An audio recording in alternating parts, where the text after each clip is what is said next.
Igue guraldi honegaz, igue jente batzuk etzien gelditzen direla, baina oso eskertute gauz hemen gugaz egoteagatik.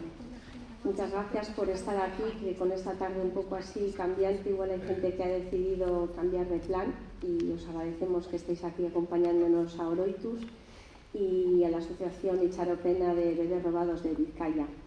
Voy a hacer la presentación, van a estar tres mujeres aquí en la mesa. La primera que va a hablar va a ser Cristina, la que tenéis, la segunda empezáis por la derecha, Cristina Gutiérrez Neus, artista plastikoa eta idazlea da. Ikasketa feministatan eta geroko ikasketetan masterra da, genero parkatu. Eta Espainiako estatuan haurtxoen lapurretaren krimenen oinarritutako masterran amaierako lana deko. Ella es artista plástica y escritora. Es máster en estudios feministas y de género con un trabajo de fin de máster centrado en el crimen de robo de bebés robados en el Estado español. La segunda ponente va a ser Marga Calvo. Bera da presidenta de la Asociación Itxaropena Bebés Robados de Vizcaya y también víctima. Ella sigue buscando a su bebé, no sabemos si niño o niña. Eta han, nire eskerran, baina eskoman aldien, Itziarri Batua, apogatua, Itxaropena Bebes elkarten lapurtatako laguntzaile da, eta bera bebai segitzen du aurrera laguntzen voluntariotza moduen eta eruten du causos. O sea, lleva los casos de bebés robados aquí. Así que sin extenderme más para darles la palabra, me comenta Marga, bueno, dilo tú, Marga, lo comentas tú ahora, ¿vale? Porque le presentas tú. Sin más, les doy la palabra a ellas para que tengan todo el espacio. Os pedimos un aplauso.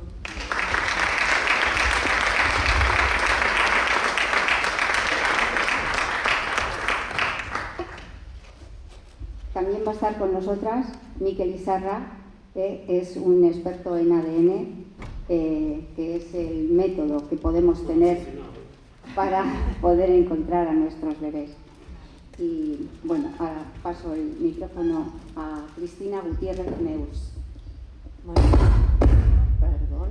Se me olvidó recordar, por favor, los teléfonos en silencio que iba a poner el mío, ¿vale? Lo agradecemos. Arratsaldeon, y bueno, eskerrik asko a todas las personas que habéis venido, Ayuntamiento de Portu, Oroitus, Mavi, mil gracias, Itxaropena.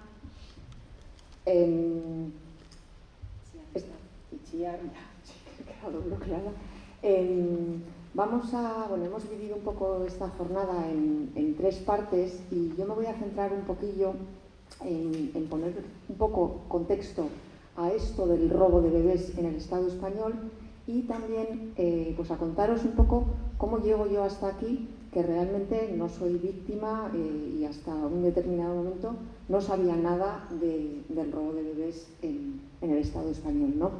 Y entonces nos tenemos que remontar, estos son los buzones de mi casa. Yo vivo en Bilbao, nací en Madrid, y en el año 2012 en Bilbao bajo a recoger las cartas y me encuentro con una mujer que está leyendo los letreros de los buzones y que cuando siente mi presencia, pues aparte de que da un respingo porque se asusta, ¿no?, me lanza esta pregunta, ¿no? ¿Sabes si en este edificio hubo alguna vez una clínica de maternidad? Eso es lo que ella me pregunta, ¿no? Y bueno, esta pregunta pues va a derivar en una serie de conversaciones en las que ella me explica que es una víctima del robo de bebés. Lo que pasa es que en ese momento yo a ella pues la percibo como un caso aislado, ¿no? Jo, qué mala suerte ha tenido esta mujer, pero solamente ella. Hasta que, pues, un tiempo después, a pesar de que el artículo es bastante anterior, tengo la costumbre de, en mi estudio, en un corcho, pues voy clavando pues, cosas, fotos, artículos de periódico que me van llamando la atención. Y tenía clavado este artículo del escritor y periodista Benjamín Prado, que es del año 2009, en el que también nos interpelaba con una cuestión, ¿no? ¿Será usted un niño robado por el franquismo?, nos preguntaba Benjamín Prado en el 2009. Y es cuando me releo el artículo, cuando automáticamente pienso en la mujer de los buzones, en la pregunta que ella me había lanzado Y es cuando me decido, es como que se despierta en mí una curiosidad diferente, que yo creo que en gran parte está motivada por el hecho de que soy madre y en el año 2012 pues mi hijo tiene 10 años, ¿no? Y tecleo en Google bebés robados España y me paso literalmente muchos meses delante del ordenador acumulando un montón de información que me conduce a un paisaje que no termino de creerme porque me parece alucinante que algo tan terrible y de tal magnitud, además, haya podido suceder en el estado en el que se está criando mi hijo, ¿no? Y en paralelo a todo este proceso de investigación, pues yo como artista plástica pues voy haciendo una serie de imágenes, como las que tenéis en la pantalla, pues un poco para intentar contar lo que me voy encontrando, ¿no? Pero me doy cuenta de que, en mi caso, pues una imagen no vale más que 1000 palabras, y es cuando me decido a escribir un ensayo novelado que publico en el año 2016, a partir de este encuentro, digamos, con la mujer de los buzones y a través de unos personajes ficticios, ¿no? Para ir contando todo lo que me había ido encontrando. Y en paralelo, pues hago una exposición aquí en Bilbao, en una galería con la que he trabajado mucho, que lleva por título Calla, Calla, Iso, con las imágenes que había hecho durante todo este proceso de investigación. Es cuando conozco a Itxaro Pena, pero sorprendentemente no acude ni un solo periodista. Esta exposición pasa sin tener ningún tipo de repercusión en los medios. Y tampoco es que mi trabajo tenga una gran repercusión mediática, pero algo siempre sale. Y en este caso queda totalmente silenciada, lo cual ya me genera un pozo de extrañeza, ¿no? Pero realmente empiezo a cuestionarme ¿qué es esto de los bebés robados? Ya con una mirada un poco más afilada, en el año 2020, a raíz de una exposición que estamos preparando con un grupo de mujeres artistas feministas, Empoderarte, sobre la caza de brujas, es cuando me empiezo a preguntar si esa caza de brujas de la modernidad que recorre Europa en los siglos XVI y XVII, y que en España es menos virulenta que en otros países como en Alemania o en Francia, ¿no? Si esas llamas que creíamos extinguidas en el Estado español con el golpe de Estado y la imposición de la dictadura franquista no se habrán reavivado. Es decir, si en lugar de una caza de brujas de la modernidad, lo que nos vamos a encontrar ahora es una caza de brujas modernizada, ¿no? Y es cuando empiezo a releerme la obra de este personaje que tenéis aquí, que seguro muchas conocéis, Antonio Vallejo Nájera, el militar y psiquiatra franquista por excelencia, uno de los máximos ideólogos del franquismo, y habría que preguntarse si también un ideólogo importante en el posfranquismo. Y este hombre pasa 10 años trabajando como agregado militar en Berlín, en la embajada.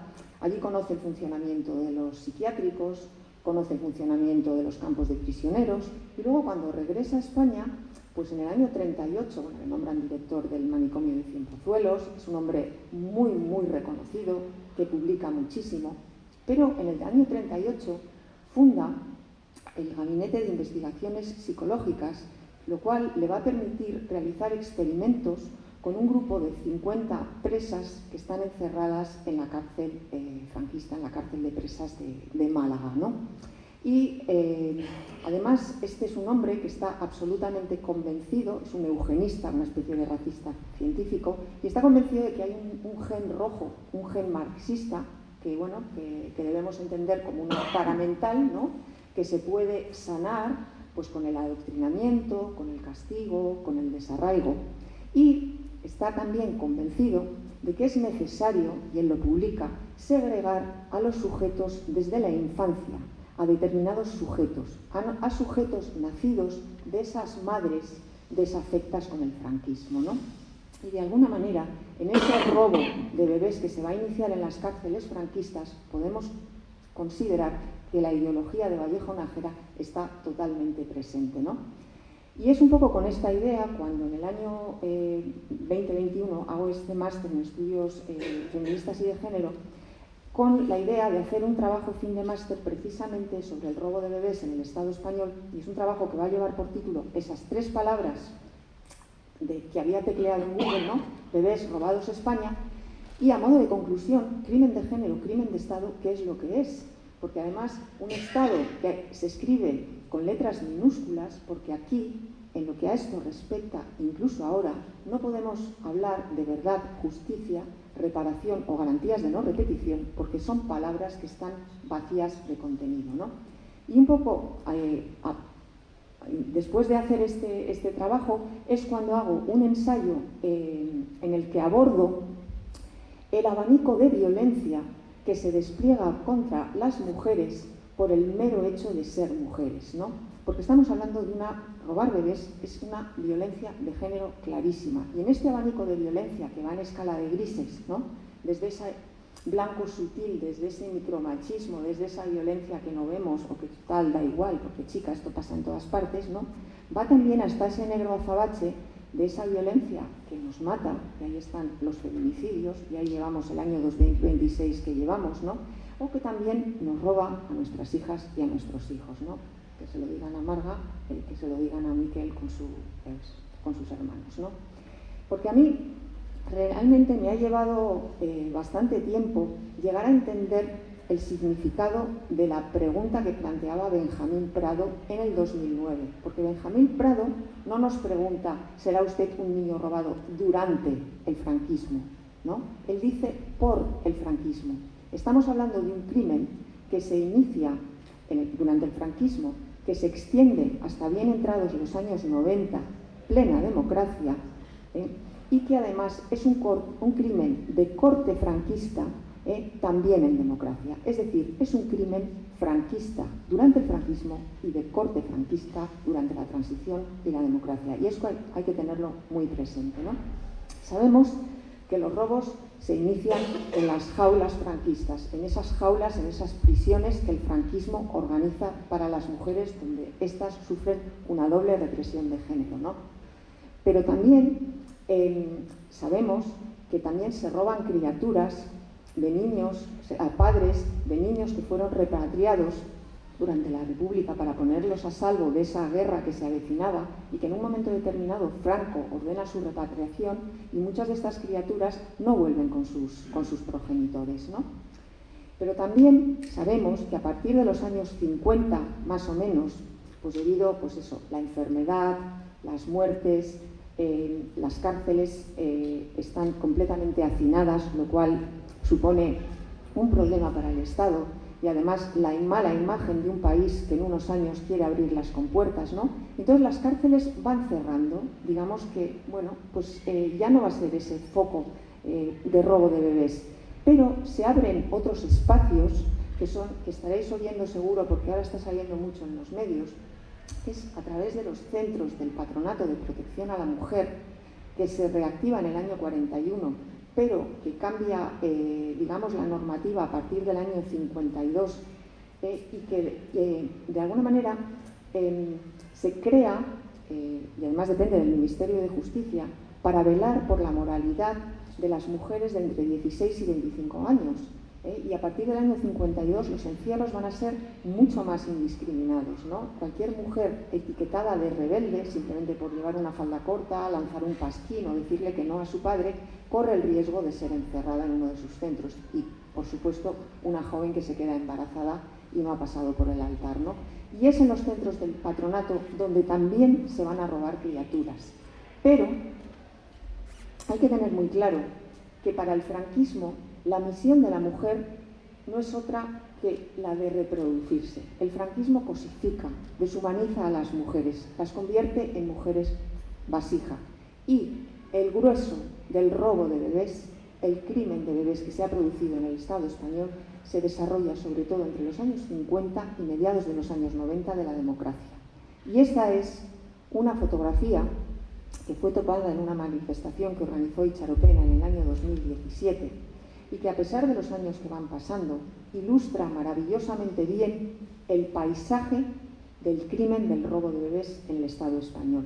Porque lo que tenemos es un primer plano, con esa pancarta que tenéis en el suelo, precisamente, donde tenemos a dos madres que buscan. A la izquierda tenemos a Charo, que está buscando a una hija, ella tiene gemelas, y le roban a una de las dos gemelas en el año 1990. A su lado está Marga, que también está a mi lado, que le roban a su primer bebé en el año 1975, madre primeriza, en esa fina línea entre Franco en vertical y Franco en horizontal. Y detrás, el tiempo va pasando, juega su baza, como no puede ser de otra manera, y ya no son las madres las que buscan, porque las madres ya no están, sino que son las hijas, en este caso son dos hermanas, Isabel y Mariasu, que cogen el testigo y están buscando a una hermana nacida en el año 1955, nacionalcatolicismo. Y este es el paisaje del crimen del robo de bebés en el Estado español. ¿Cómo estamos con el crimen del robo de bebés en el Estado español?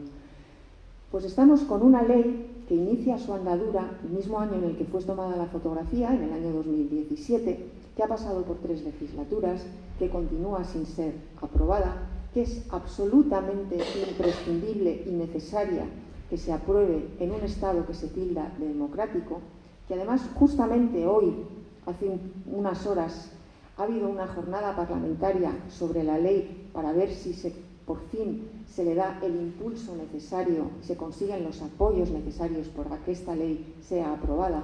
Pero lo que es cierto es que estamos en un momento súper peligroso de un negacionismo súper nocivo.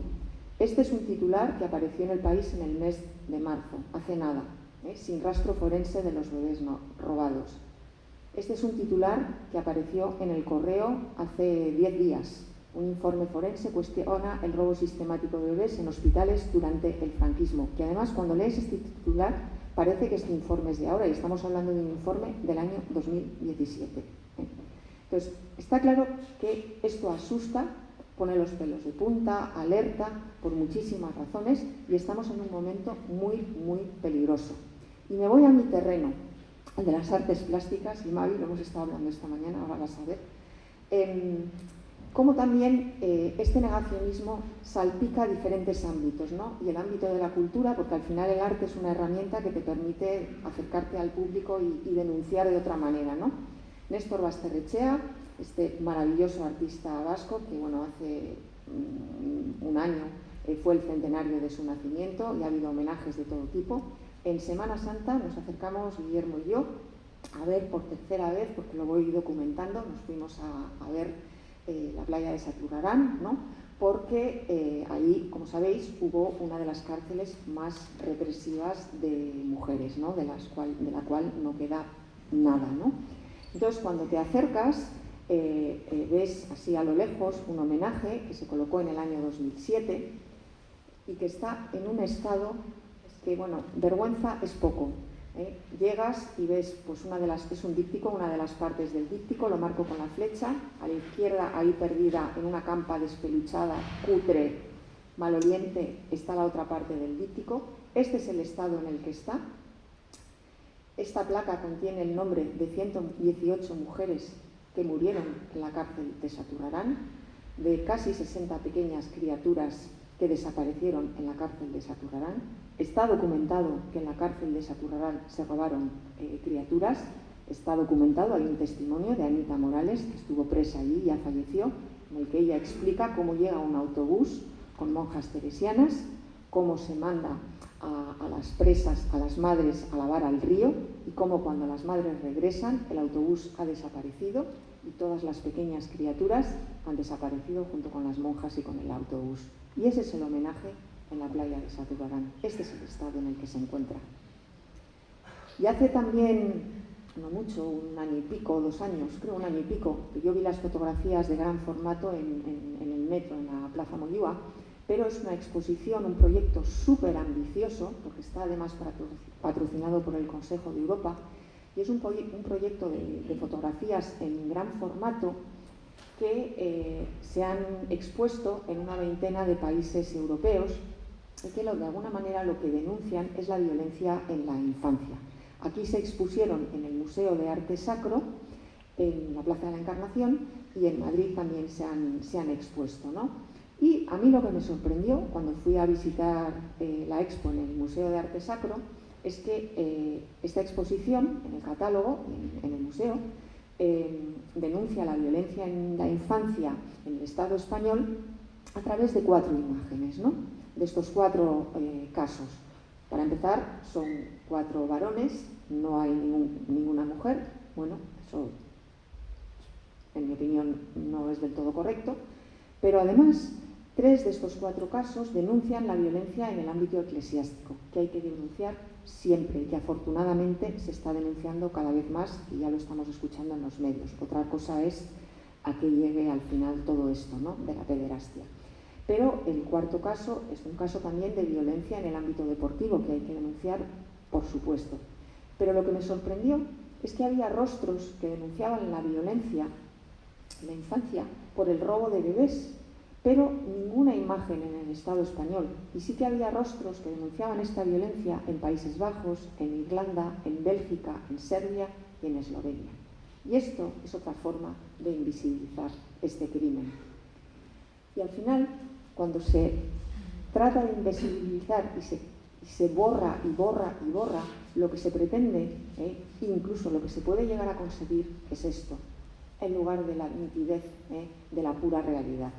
Así que bueno, ley de bebés robados ya, por favor, y eskerrik asko, y le cedo la palabra a Marga.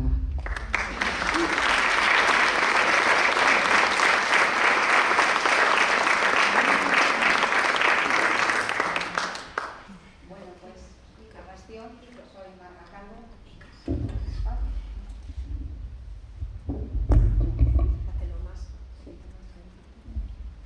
Soy la presidenta de Itxaropena, Bebés Sustraídos de Vizcaya.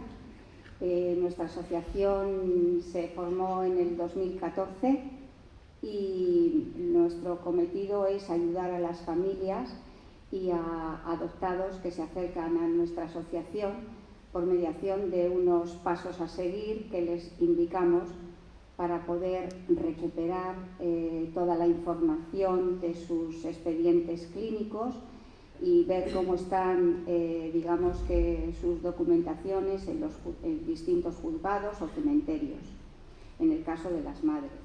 Y en el caso de los hijos que buscan, pues también pasos a seguir, como es en diputaciones, en juzgados, en fin, bueno, eso es el cometido que nuestra asociación tiene. Hemos llegado a ser 160 familias. Ahora somos bastantes menos porque ya las madres van desapareciendo. Todavía tenemos algunos hermanos y hermanas que buscan, como por ejemplo es el caso de Miquel, que busca hermano o hermana. Siempre cuando decimos hermano y hermana lo decimos porque no tenemos claro lo que tuvimos en ese pacto. Yo no sé si se acordarán. Bueno, quiero también hacer mención, como ha dicho hace un momentito Cristina, que en el Congreso de los Diputados de Madrid hoy hay una jornada sobre la ley de bebés robados que lleva en el Congreso desde el 2017 sin dar, digamos, luz a nuestra causa. Y quería eso, recordarles, porque en este momento están allí en Madrid.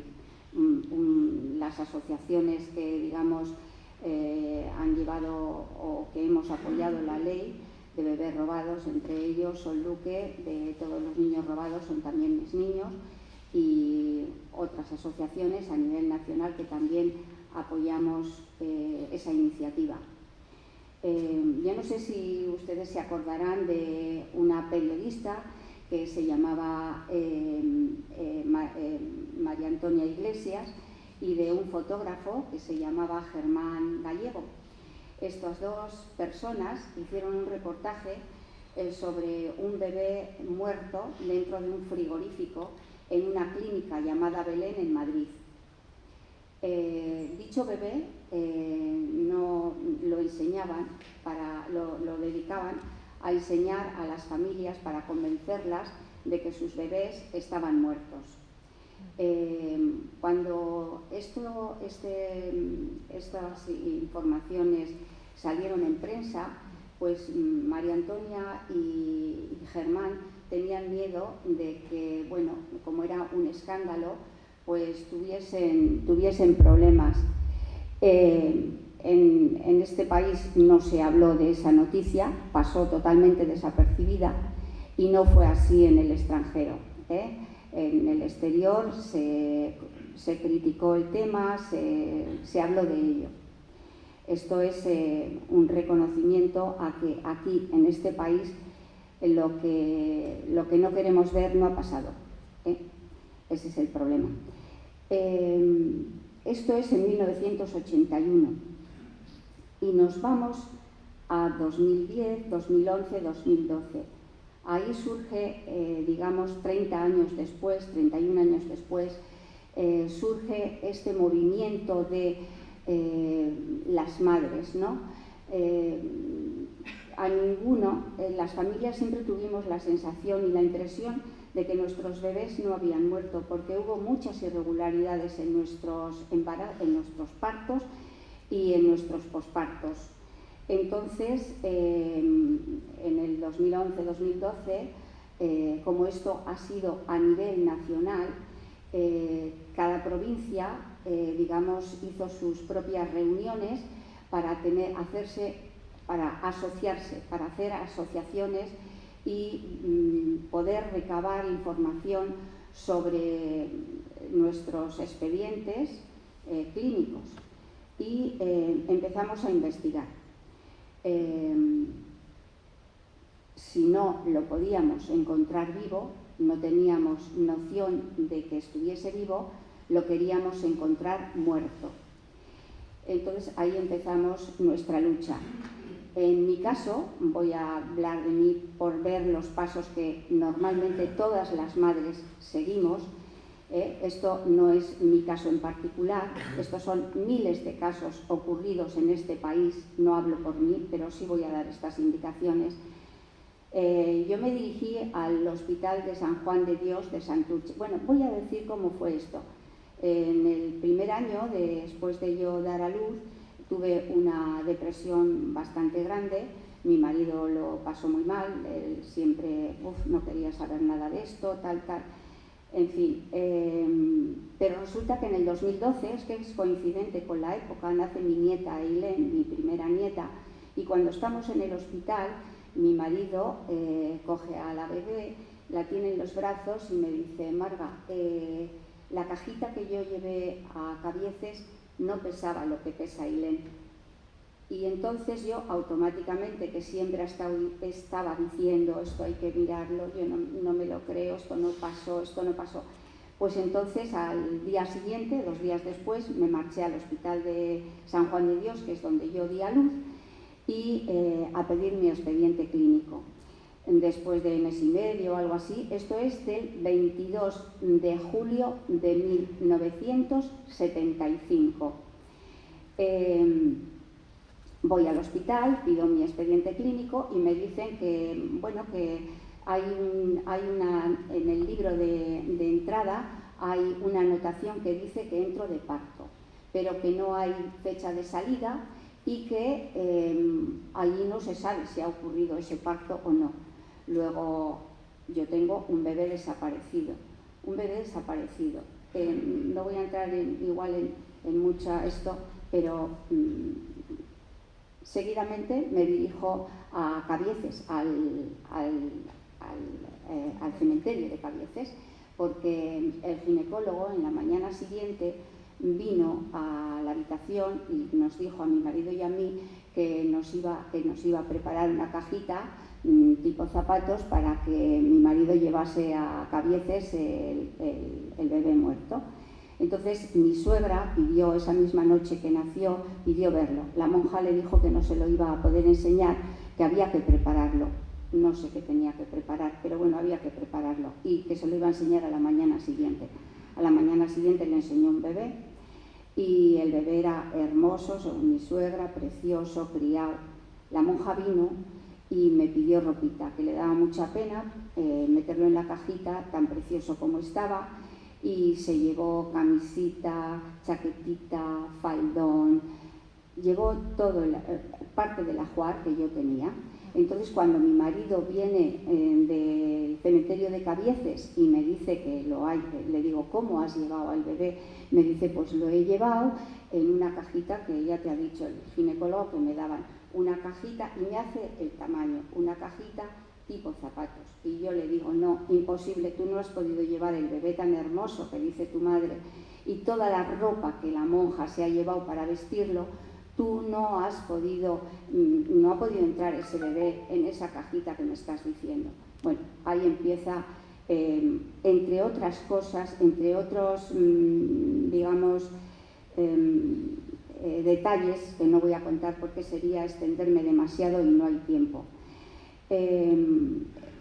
A la mañana siguiente vamos al cementerio y en el cementerio nos recibe el enterrador que hay en el 2012 y me dice que no hay entregada allí de esas fechas ninguna cajita, ni antes ni después ni nada, y que tampoco hay ninguna cajita que haya venido de San Juan de Dios. Luego no existía tampoco enterramiento en el cementerio. Y este enterrador me dice, señora, el médico, yo iba particular con él y tenía la consulta en Capitán Mendizábal, en Santurce, y por él fui a dar a luz a San Juan de Dios. Y entonces me dice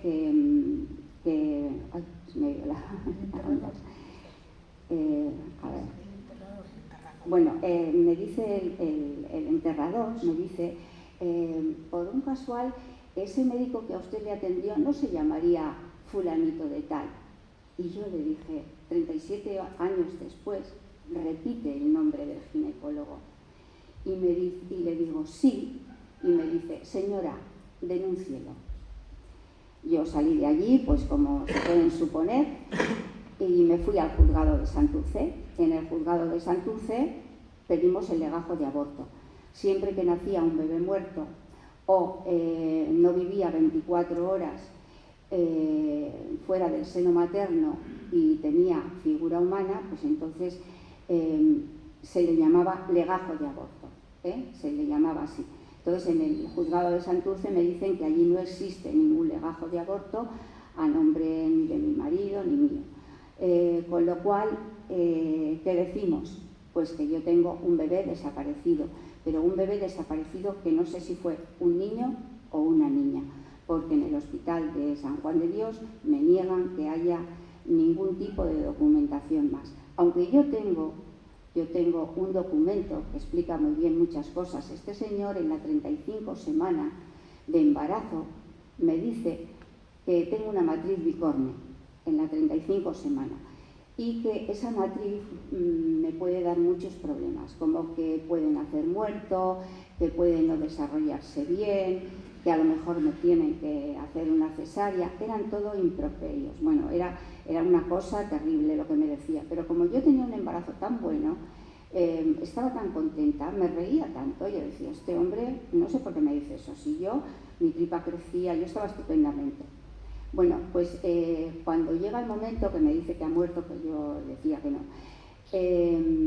Cuando me dice que ha muerto, le pedimos mi marido y yo una autopsia y dice que no, que nos va a hacer una analítica de placenta. En esa analítica de placenta, que el patólogo dice placenta a términos sin alteraciones objetivables, él dice muerte fetal por insuficiencia placentaria. Y aparte de eso, dice que en la 35 semana, en ese documento, con el membrete del patólogo, dice que en la 35 semanas se me detecta una matriz bicorne que se confirma en el parto. Años más tarde, yo voy a mi ginecólogo y le digo, yo tengo una matriz bicorne, y me dice mi ginecólogo, no, usted tiene una matriz en forma de pera común y corriente. O sea, yo tengo un documento firmado por él diciendo mentiras. Esa es otra. Bueno, seguidamente, ya he dicho que nos dirigimos al juzgado y esto. A ver, mi bebé seguro que está en una familia implantado como un biológico falso. Seguro que él o ella no sabe que no es hijo de sus padres. Es posible que no lo sepa, a no ser que se haga el ADN con su familia y vea que no pertenece a esa familia. Porque estos casos se daban, había mucha necesidad de bebés.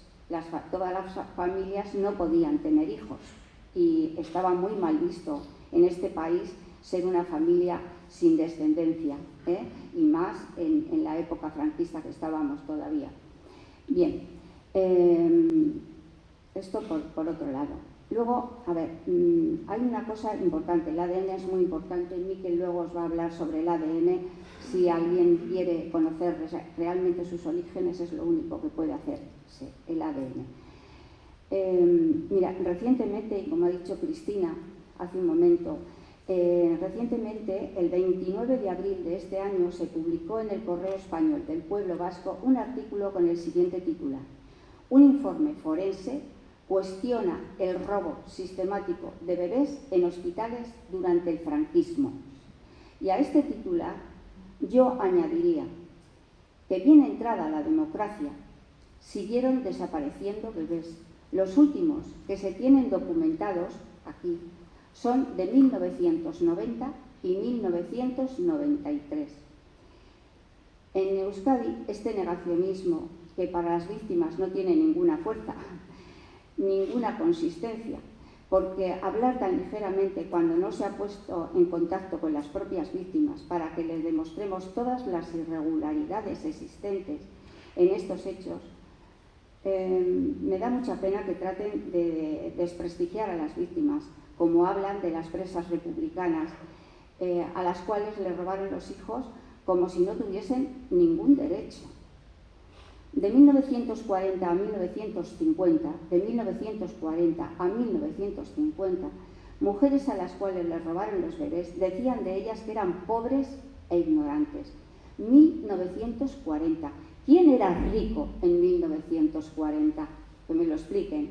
Ignorantes, decían también. Pobres. Después de una guerra civil, ¿quién era rico? Si no había nada más que pobreza, hambre e ignorancia. Hambre e ignorantes. ¿Ignorantes? ¿Qué significa esa palabra? ¿Falta de información? ¿Qué se podía esperar después de una guerra? Era el Estado y la Iglesia que se ocupaban de adoctrinar a las mujeres en la obligación de ser sumisas, obedientes y no destacar. La mujer perdió todos sus derechos, el respeto y la voz. Es muy curioso y es digno de prestar atención a esto que voy a decir, porque es un estudio que Itxaro Penar realizó y que compañeros nuestros concienzudamente lo han estudiado. A continuación, esto es muy importante y muy interesante, es un trabajo arduo y de tiempo, y de pedir permisos y de pedir favores que se ha hecho en la asociación. Aumento de mortalidad infantil. Este sería el titular, aumento de la mortalidad infantil. Es curioso cómo a partir de 1950 se mejora la calidad de la atención médica, se dispuso de mejores medios. Bilbao era pionera en los avances ginecológicos, la higiene mejoró, el agua corriente llegaba a todas las casas, aumentó el número de clínicas y a pesar de todo, la mortalidad infantil aumentó llegando a máximos del siglo XX en las décadas de 1960 y 1970. Datos estadísticos. Los datos que recoge el Instituto Nacional de Estadística, el INE, en cuanto a fallecimientos de fetos, son mucho menores que la realidad. Haciendo el recuento de los enterrados en los cementerios de Bilbao, o dicho de otra forma, entre los años 1940 a 1980, al menos la mitad de los fetos enterrados no fueron contabilizados por el INE.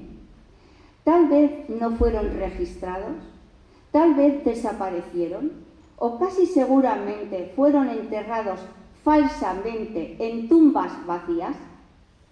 Esto que decimos no es inventado. Esto es un estudio realizado por Itxaro Penar. 60 familias de Itxaro Penar pedimos al archivo Curía y parroquias cercanas a las iglesias y a los lugares de residencia de las familias en el momento del nacimiento y o fallecimiento de los bebés, se han buscado en bautismos y defunciones y no se han encontrado datos coincidentes con las solicitudes presentadas por nuestra asociación. No ha habido muertos, según la Iglesia, ni tampoco bautizados, según la Iglesia. Hay familias que tienen el documento de las aguas de socorro que les dieron a los bebés en los hospitales, porque se suponía estaban en peligro de muerte. Tampoco constan en el obispado, ni como bautizado ni como difunto. Ante la Fiscalía General del Estado del 2011 hasta el primer semestre del 2017 se llevaron a cabo 2.138 diligencias a nivel nacional de investigación. Solo 526 se judicializaron. A marzo del 2021 solo queda una diligencia en trámite, el resto han prescrito. No se investiga.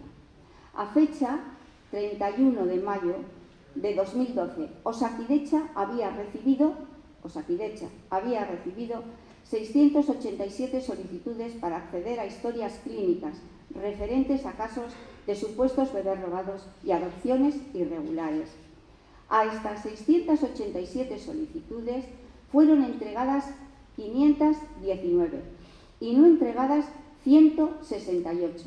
Entre los motivos por los que no se han entregado la documentación requerida a 168 solicitantes, cabe señalar que mayoritariamente se debe a la inexistencia de documentación sobre nacimiento, porque, atención, no tuvo lugar en el centro en el que se recibe la solicitud, o porque no se ha conservado conforme a la legislación de la época. Perdón, la legislación de la época era exquisita, porque las familias que no han tenido este problema tienen toda la documentación perfectamente reseñada, porque lo hemos comprobado. Todos los archivos donde cuando un bebé nacía estaba registrado. Entonces, esto es hablar por hablar. No tuvo lugar, dicen que era porque no tuvo lugar en el centro en el que recibía la solicitud, o porque no se había conservado conforme a la legislación de la época, o por diversas circunstancias ocurridas a lo largo de los años, como obras, traslados, inundaciones, etc. Aquí es, creo yo, donde nos tratan de locas. O sea, no sabemos dónde hemos dado a luz. Ahora son capaces de decirnos que no sabemos dónde hemos dado a luz. Esto es alucinante ya. Asimismo, el Instituto Vasco de Medicina Legal, órgano dependiente del Departamento de Justicia y Administración Pública, que presta apoyo a juzgados, tribunales y fiscalías de Euskadi, ha realizado 6 exhumaciones en aquel tiempo, en el 2012. 6 exhumaciones, en virtud del orden judicial dictado en el seno de un procedimiento penal. Concretamente, las siguientes exhumaciones. Primera, exhumación en Derio, Vizcaya, ausencia de restos óseos.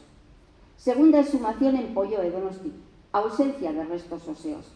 Tercera exhumación en Ichaurrondo, Guipúzcoa, ausencia de restos óseos. Cuarta exhumación en Galdácano, Vizcaya, presencia de esqueleto óseo, que se confirma pertenencia a la familia por estudio genético comparativo con el ADN de los padres. Bien, uno ha salido. Quinto, exhumación en Poyoe de Donosti, presencia de esqueleto óseo. No tenemos respuesta si pertenece a la familia que busca o no.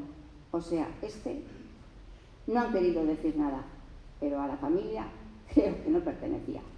Este informe dice que en la mayoría de los casos se trata, escúchenlo, este informe dice que en la mayoría de los casos se trataba de partos problemáticos, de bebés o fetos malogrados, con dificultades en el proceso de gestación y alumbramiento. Dice la señora, no la voy a nombrar, porque además tenemos miedo. Ojo, esa es otra. Y que dice la señora dice y que además asegura haber participado en exhumaciones en las que se encontraron restos óseos. Qué bien, menos mal, porque hay algunos médicos forenses que dicen que los bebés en los que no se encuentran restos óseos es porque se han volatilizado. O sea, debe haber un bichito que se come todo, el fémur, el cráneo, todo. Esta señora, menos mal, mira, que dice que ha encontrado huesos óseos, que es lo que hubiésemos querido, que encontrasen en todas las tumbas, porque donde no se encuentra hueso óseo es que no ha habido bebé enterrado, porque donde ha habido cuerpo hay resto, siempre, toda la vida de Dios. Bueno, y en resumen, que de las 5 exhumaciones, lo que he dicho, en 3 de ellas hay ausencia de restos óseos. Cajas vacías, serán cajas vacías, ¿no? Seguro. Y en las otras 2 hay restos óseos, en una hay coincidencia con los progenitores y en la última no se desvela a quién pertenecen esos huesos enterrados. En fin, que hasta aquí he llegado y muchas gracias por la atención que han tenido. Y les voy a decir una cosa, es que esto lo tengo que decir, si es que tengo tiempo. No sé. Bueno, mira, yo he estado investigando, porque de la familia de mi madre sé muy bien quiénes son, de dónde, Pero con la familia de mi padre, mi abuela materna murió muy joven, mi abuela paterna murió muy joven, y entonces yo con la pandemia dije, voy a ver de dónde era mi abuela, qué familia, tal. Bueno, total que investigué y hice mi árbol genealógico. Y llegué hasta 1600. Está todo en archivos. Era de un pueblecito pequeño, de Rasu, en Navarra, y bueno, ahí están la casa donde ella nació, y la familia era de Venta-Zubietea, y allí he sabido de mis abuelos, de mis bisabuelos, tatarabuelos, hasta 1600 y pico. Bueno, y no he seguido más, pero podía seguir más, porque hay archivos. Y luego cotejé con la familia de mi abuelo. Mi abuela María era María Fernanda Goyeneche Echenique. Y mi abuelo Eduardo era Eduardo Calvo. Y mi abuelo, su familia, procedía de un pueblecito de Soria, de la España vaciada, Fuentestrún se llama. Y ahí he llegado con mis ancestros hasta 1700. Y podría llegar más porque el resto venía de Ágreda también, o sea que podría haber seguido. Y yo me pregunto y digo una cosa, ¿cómo es que tengo toda la información de mis antepasados y cómo es que el bisnieto de mis abuelos no aparece registrado en ningún registro? ¿Lo pueden entender? Porque yo no. Y ahora sí que he acabado. Gracias.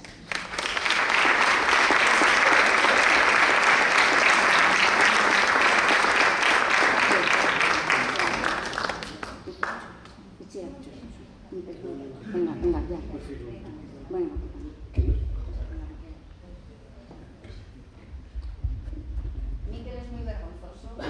Miquel es muy vergonzoso, pero sabe mucho. Sí, bueno, a mí cuando tenía 7 años y salía a la tarima allí de clases y no sabía alguna cosa, el profesor me da unas bofetadas. O sea que igual se pueden resentir mis capacidades oratorias. Y ya que hablamos de violencia, pues, ¿no? Además de violencia obstétrica, pues se podría hablar de este tipo de violencia, ¿no? También contra los niños, ¿no? Pues en los colegios, internados, etc. Bien, no sé, igual empiezo a contar un poco mi caso personal, ¿no? Yo estaba un día de enero del 2011, estaba viendo la tele a la noche tranquilamente, haciendo zapping, y de repente pues veo ahí en una cadena que hablan de bebés robados, y digo, ¿esto qué es? Y tal, ¿no? Y claro, me quedé a verlo y comprobé que había madres que decían que les habían robado sus hijos y tal, ¿no?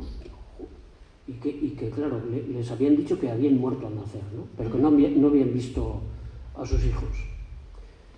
Y claro, entonces eso me dejó en shock, ¿no? Luego también aparecían adoptados que buscaban a su familia biológica, ¿no? Había una pareja de amigos de Zaragoza que decían que sus padres, o sea, bueno, el padre de uno le confesó en el lecho de muerte que le había comprado a una monja.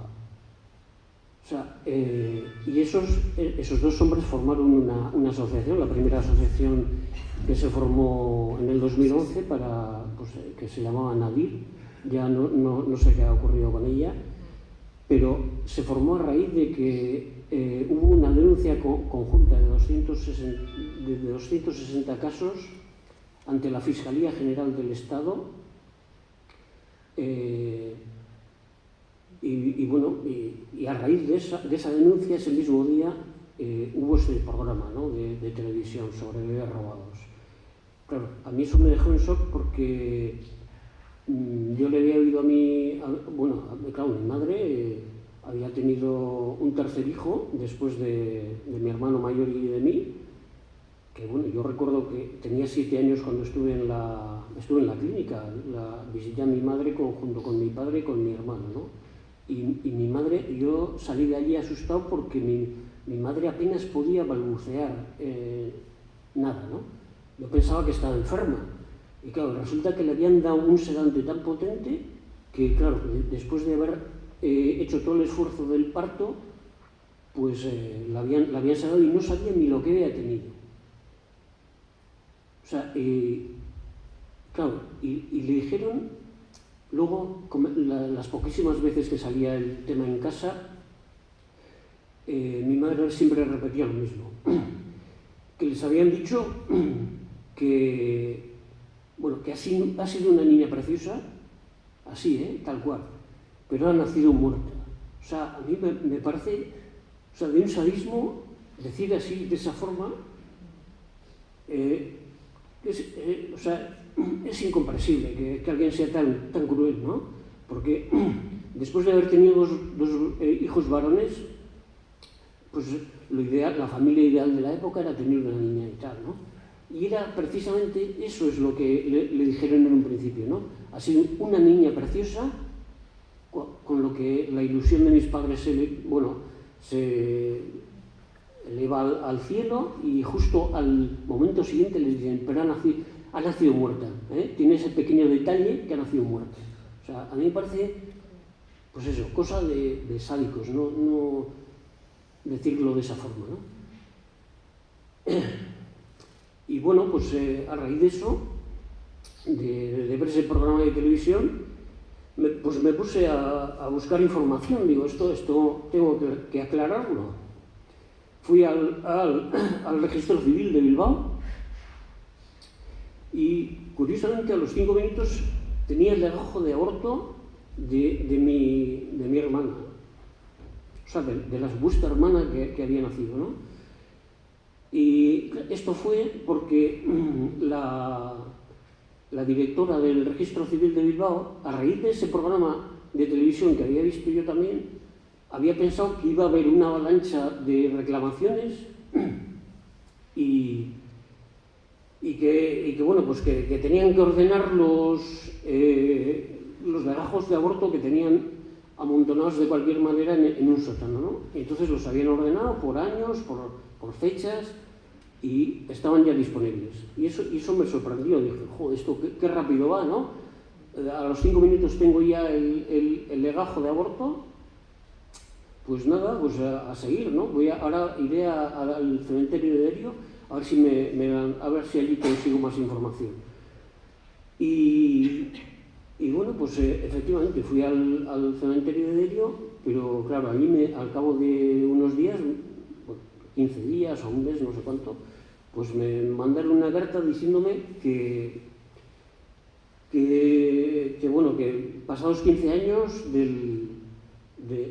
se había exhumado la fosa donde estaba entregada o sea, donde estaba enterrado el cadáver, el supuesto cadáver, y lo habían llevado al osario general, con lo que ya se había desaparecido cualquier prueba que podía haber. Entonces, bueno, pues dije, bueno, pues esto parece que ya todo lo que parecía estupendo al principio, pues parece que se ha parado, ¿no? Y entonces dije, pues supe que había una red social, Facebook, ¿no? Donde se juntaba la gente para estos casos, ¿no? Para buscar, ¿no? Y dije, buah, aquí esto lo tengo que entregar, que encontrar yo en 2 meses, poniéndome a tope con ello. Al cabo de 2 meses estaba desesperado, ¿no? Porque había mucha gente que buscaba pues a los padres, otros a los hijos, pero allí no había ninguna coincidencia de nada, ¿no? Y entonces me dije, esto hay que buscar una solución general, ¿no? Para todos. Y bueno, yo no fui el primero que lo pensó, claro. Había habido antes otra gente que también lo había pensado y era el ADN, ¿no? Bueno, pues casi todos los afectados nos hicimos un análisis de ADN en algún laboratorio español y bueno, pues ahí no resultó nada tampoco, ningún positivo, ¿no? Lo único que hubo, lo único que sí hubo fue algún falso positivo. Esto es, o sea, como eran análisis de ADN que usa la policía y que se usan en los juzgados, en principio para identificar individualmente a las personas, ¿no? Que para eso están muy bien, siguen funcionando estupendamente, porque además son rápidos y para las investigaciones policiales pues son fundamentales, ¿no? Porque las 48 primeras horas después de un crimen pues son fundamentales para esclarecerlo, ¿no? Entonces, si ya al cabo de unas horas tienes ya un perfil genético, pues puedes cotejarlo igual con un archivo que tienen de delincuentes, y como la mayoría de los delincuentes son reincidentes, pues no sé, en general la mayoría de los casos se resuelven fácil. Pero otra cosa es cuando comparas miles de personas, literalmente, un grupo de miles de personas, como éramos las familias por una parte, y pues cientos de adoptados que buscan a sus familias biológicas por otra. Entonces puede ocurrir eso, precisamente, que puede haber falsos positivos, ¿no? Si tienes unos alelos muy comunes entre la población de referencia, pues puede ocurrir eso, porque al final los análisis estos eran 15 marcadores y en cada marcador 2 alelos, ¿no? Uno heredado del padre y otro de la madre. Entonces, claro, 15 es casi como hacer una quiniela de fútbol, ¿no? Porque los alelos esos realmente entre media docena de valores, pues casi tienes ya el 98% de la población, ¿no? Entonces, es un poco como rellenar una quiniela de fútbol, pero encima haciendo unas apuestas que no permiten la ley las loterías del Estado, ¿no? Porque es demasiado fácil acertar. O sea, y entonces, claro, pues lo que os digo, al cotejar miles de personas pueden salir falsos positivos, y es lo que ocurrió, por ejemplo, con una mujer de Valencia que pensó que había encontrado a su madre en Galicia porque coincidía en todos los marcadores, había una coincidencia, y entonces, ni corta ni perezosa, se fue hasta Galicia en coche a visitarla, sin preguntar al laboratorio donde había hecho el análisis a ver si pues era necesario hacer otra prueba complementaria, ¿no? Y bueno, pues luego resultó que no eran madre e hija, porque se hicieron un análisis añadido del ADN mitocondrial y salió que no eran madre e hija. En fin, o sea, que que hemos pasado unos años que encima, pues con estas cosas, o sea, con el calvario judicial que ha pasado, pues, no sé, los que han denunciado los casos, yo ni me he molestado porque, claro, han fallecido mis padres hace ya muchos años, han fallecido el médico que firmó el legajo de aborto, mientras que hay casos en los que están vivos los padres, está vivo el médico que firmó el legajo de aborto, incluso esos casos los han archivado sin investigar siquiera. Entonces, pues digo, ¿qué voy a hacer yo? ¿Qué tipo de ADN hay que hacerse? Bueno, después de estos análisis en laboratorios españoles, que como os digo, son los que usan la policía para investigar individualmente, para identificar individualmente a las personas, también los usan en los juzgados para las pruebas de paternidad. Habréis escuchado seguramente los casos muy mediáticos de Julio Iglesias, de El Cordobés y Ruiz Mateos, ¿no? Que ha habido mujeres que les han denunciado como padres de sus hijos. Claro, entonces, si esos hombres que han sido denunciados se muestran remisos a hacerse un análisis de ADN, pues ya es un poco sospechoso, ¿no? Entonces el juez les ordena hacerse un análisis de ADN y resulta que sale que hay una probabilidad del 99,99% de que sean el padre, pues es que se puede aceptar que es el padre de la criatura, ¿no? Pero claro, para esos casos en los que tienes digamos, un candidato expreso, o sea, indicas a ese es el padre de mi hijo, pues claro, para eso sirven y sale un 99,99% de probabilidades, es que para eso sí valen, ¿no? Sí, pero para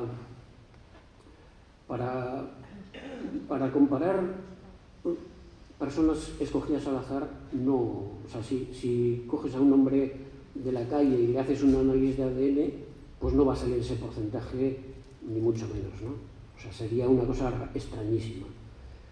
Y bueno, pues, pero después han salido al mercado otros análisis de ADN, son empresas extranjeras que, bueno, en el año 2013 costaban $1000 un análisis de esos, ¿no? O sea, era para auténticos frikis y de la genética, ¿no?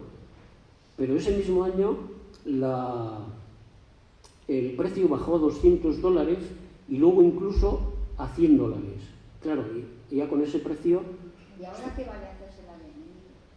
Pues, claro, como tiene que venir bueno, ahora es incluso más barato porque han hecho... Hay otro laboratorio que es el más usado en Europa continental, que se llama MyHeritage, escrito MyHeritage, mi con Y y heritage, o sea, mi raíz, o sea, perdón, mi herencia, ¿no? Literalmente la traducción del inglés, o sea, que sería MY y luego heritage con H y con G. Entonces, en este laboratorio lo podéis buscar por internet y al momento uno de los primeros enlaces que sale os aparece. Y son análisis de ADN que no tienen nada que ver, ¿no? Porque examinan otros marcadores que permiten una automatización y miniaturización de los procesos que no se puede hacer con los análisis de ADN anteriores que nos hicimos, ¿no?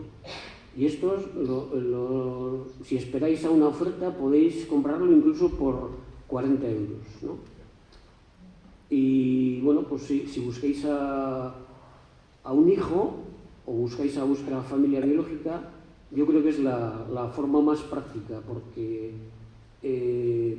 ahí tienen bases de datos con millones de personas, literalmente, Y entonces, pues bueno, pues para un adoptado sobre todo es una oportunidad muy notable, porque no hace falta encontrar expresamente a su padre o a su madre, ¿no? que igual ni siquiera saben lo que es un análisis de ADN, sino pueden encontrar a un primo cercano, ¿no? Pues que podría conducirle a sus padres biológicos. Y en cambio, los que buscamos a una persona concreta, ¿no? A un hermano, a un hijo, claro, tenemos que hacer ese análisis de ADN y esperar a que la otra persona también se haga el análisis de ADN en ese sitio, ¿no? Es la dificultad que tenemos, ¿no? Vale, pues nada más.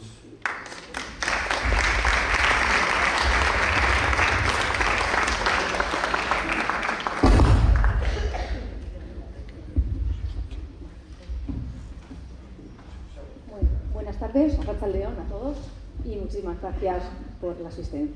Bueno, os comento. Como os han dicho, yo soy abogada que colaboro con Itxaropena y inicié la colaboración con ellos a raíz de personas que me venían contando su historia, las veía indefensas, todo el mundo las miraba, o sea, yo no entendía ninguna, les miraban con cara como si fueran gente loca. ¿Se oye atrás? ¿Sí? ¿Se oye? Ahora mejor. ¿Sí? Mejor. Vale. Entonces, bueno, poco a poco me involucré en ese tema porque me parecía un tema muy sangrante y comencé a colaborar con Itxaropena. Como os han comentado, más o menos en el año 2011 es cuando se empezó un poco a generalizar, o la gente fue un poco consciente de la problemática que ha habido, que podían ser víctimas de un robo de niños. En ese momento se interpusieron en España muchísimas denuncias en la Fiscalía General del Estado. ¿Qué ocurrió? Que en vez de estudiarlas y tratarlas todas conjuntas, lo que se hizo se dividió por el lugar de comisión, por diferentes lugares de España. ¿Qué pasa? Que hay que dividir en ceras. Si realmente se hubiera hecho un estudio, una averiguación conjunta, se hubiera visto que esto no era un hecho aislado, que era una práctica que primero se dio en la guerra, en las cárceles republicanas, como han contado mis compañeras, pero luego se extendió después del cierre de las cárceles e incluso tras el inicio de la democracia, porque tenemos casos, y de hecho en Itxaropena hay dos casos que son del año 1990 y del año 1993. Como decíamos, lo que se hizo fue, se dividieron las diferentes denuncias por diferentes fiscalías, entonces había diferentes criterios, uno investigaba un caso concreto, no había además ningún interés. Yo recuerdo una de las primeras procedimientos penales que llevé en Bilbao, ahora sería impensable, la declaración la llevó una funcionaria, que ahora evidentemente en las declaraciones están los jueces, pero en aquel momento simplemente una funcionaria que no tenía ningún interés, era un juzgado y la mesa de al lado era otro juzgado, nos miraban como diciendo, pero ¿qué locura se está preguntando esta letrada? La funcionaria no tenía ningún conocimiento del tema, le parecía una locura, no entendía lo que se preguntaba, todos de pie, uno de los que iba a ser investigados, escuchando la declaración diciendo, me van a llevar a juicio, me van a llevar a juicio, fue algo caótico. La funcionaria que se quería tomar café, era como, directamente, o sea, qué locura, o sea, qué paranoia están contando. Y esta letrada, ¿qué es lo que nos está contando? Y así evidentemente se archivó, como se han archivado muchos casos. La cuestión es que si estos casos se hubieran investigado de forma conjunta, se hubiera visto que esto se repetía en toda España, que había una sistemática. Un médico solo no puede, o una monja sola, robar a un niño, o quitarle, bueno, robar, hacer desaparecer a un menor, a un recién nacido. Allí hay una colaboración de médicos, enfermeras, e incluso juzgados, registros, había juntas de protección de menores, la Diputación también tenía cuando había unas adopciones, la Diputación tiene ciertas funciones que ejercer y un cierto control. Entonces, esto ha sido muy extendido y no se puede decir como que han sido casos aislados. Incluso un niño nacido aquí para hacer un poco desaparecer o ocultar la realidad, lo que se hacía se desplazaban a otros lugares. Eso no puede hacer la persona. Hay transportistas, hay médicos, taxistas, funcionarios, hay que modificar muchos papeles, pero se ha conseguido lo que se quería. Es decir, son casos aislados, no tienen importancia y así se fueron archivando. Se fueron archivando, algunos porque decían que no había nacido, en el caso de las inhumaciones, o que el autor está fallecido, que no estaba acreditado lo que se denunciaba, o por prescripción. En el caso de las inhumaciones, que se decían, bueno, tenemos ahí, en el caso de las inhumaciones, ahí tenemos una problemática que los peritos no se ponen de acuerdo de ellos. Hay ciertos peritos que son negacionistas, uno de ellos es Francisco Echevarría, que considera que si en una tumba, cuando se inhuma, no hay un menor, no hay un recién nacido, es que se ha degradado, que ha desaparecido. Entonces, tenemos otra postura, que fue la que mantuvo el Instituto de Medicina Legal del País Vasco, que decía que se pueden degradar, pero que para que fallezca, para que desaparezca un niño, tiene que haber unas circunstancias especiales, exactamente, de acidez o pH del entorno, que si no es difícil. Claro, Francisco Echevarría en nuestro país tiene cierto prestigio, está abogando por los desaparecidos en la guerra y tiene su criterio y tiene bastantes seguidores hacia su criterio. Él considera que los recién nacidos no tienen huesos, que tienen cartílagos y que por tanto se pueden degradar más fácil. ¿Perdón? Sí, eso es. Entonces, Itxaropena colaboraba con un experto en ciencias forenses. Lo que él mantiene es que los niños, los recién nacidos, con 7 meses sí tienen huesos. Tienen huesos, no todos, tienen cráneos, costillas e incluso el fémur. Lo que no tendrán es el hueso, el falange o la columna vertebral, pero que tienen huesos. Entonces, ahí está. Lo que ha dicho... ¿Sí? Sí. Es que yo estaba en una exhumación, o sea, con un técnico forense, sacando, bueno, pues claro, había una familia al principio, antes de que se formase la asociación nuestra, esta de Itxaropena.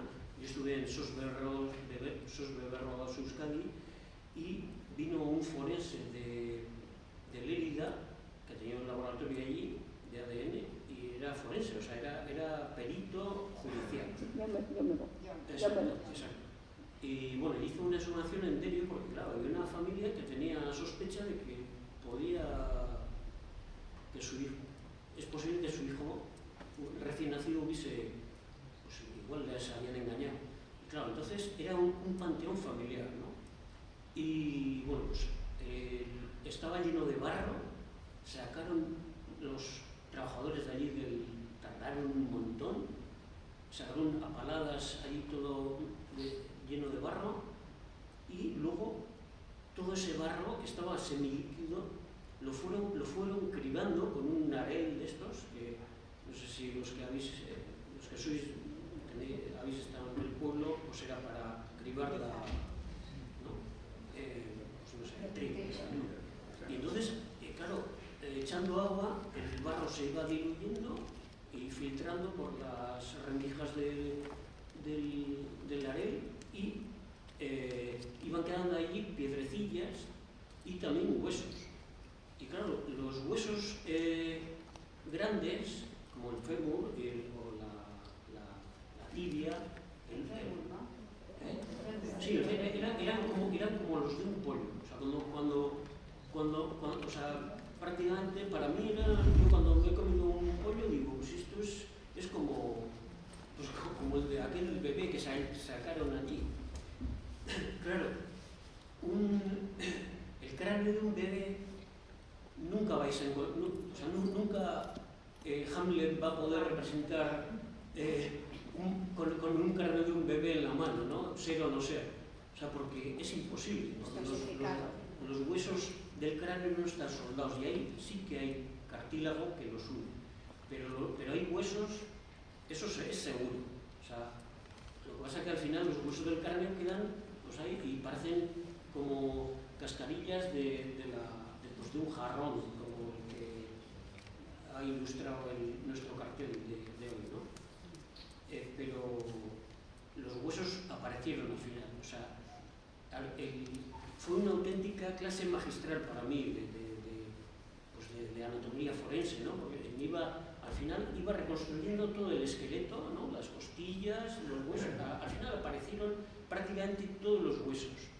O sea, incluso me dijo, mira, esto, ¿ves esto? Es un hueso de la falange de un dedo del bebé. Era diminuto, tenía 2 milímetros y se distinguía de las piedrecillas por el color, porque era como marrón, ¿no? Y eso, o sea que al final salía y era un bebé, pues sí, recién nacido, ¿no? Pues tenía, no sé, 40 centímetros o así, como eso. No, tranquilo. No. Bueno, relacionado justo con lo que le cuenta Mikel, en Itxaropena, una de las víctimas, una de las asociadas, dio a luz en el año 93. Entonces, perdón, 90, sí, en el año 90. Dio a luz a dos gemelas. Una, le dijeron que había nacido muerta, que ya llevaba 12 horas fallecida en el vientre de la madre, y con los años, cuando se exhumó el cadáver para hacer una analítica, para hacer un perfil de ADN más un informe antropológico, se encontraron con que una niña que se había enterrado con 37 semanas, lo que estaba inhumado era una niña que podía tener entre 19 y 28,7 semanas de gestación. En cuanto antropológicamente, esa niña enterrada tenía 49 centímetros y se encontraron con una criatura de entre 24,52 y 32,92. Era una niña a la que le faltaban órganos, se veía expresamente que se le habían quitado órganos, se le habían quitado, y incluso no coincidieron ciertos nucleotipos de la madre al hacer la prueba de ADN, y se alegó que no había suficiente material para efectuar otra prueba, cuando es rarísimo porque el cuerpo estaba íntegro. Y eso lo ponemos Perdón, sí. En este caso también se hizo un análisis de ADN y tampoco se pudo concretar si era hijo de la familia que reclamaba. Sí.